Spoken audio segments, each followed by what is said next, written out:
आजच्या आपल्या गोष्टीचं नाव आहे कोल्हा आणि ड्रम. एकदा एक कोल्हा त्याच्या जंगलातून भटकत असताना एका निर्जन अरण्यात पोचला. त्याला खूप भूक लागली होती आणि म्हणूनच तो अन्न शोधू लागला. तेव्हा त्याला एक विचित्र आणि मोठ्याने आवाज ऐकू आला. कोल्हा खूप घाबरला आणि एका झाडामागे लपून बसला.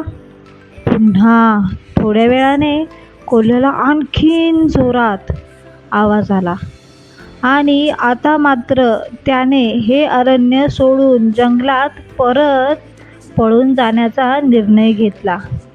पण मग त्याने विचार केला, हा आवाज कोण करतोय ते मला नीट बघू दे.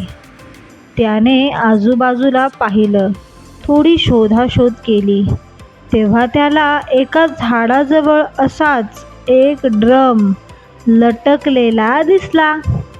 वारा वाहत असताना झाडाच्या फांद्या त्यावर घासून आवाज करत होत्या.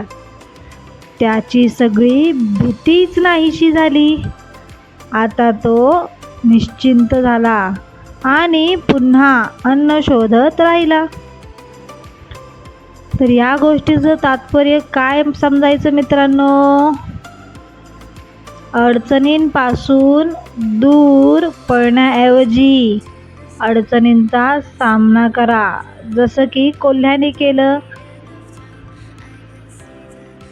जर तुम्हाला ही गोष्ट आवडली असेल तर व्हिडिओला लाईक करा आणि चॅनलला सबस्क्राईब करा, म्हणजे अशा नवीन नवीन गोष्टी तुम्हाला रोज ऐकायला मिळतील.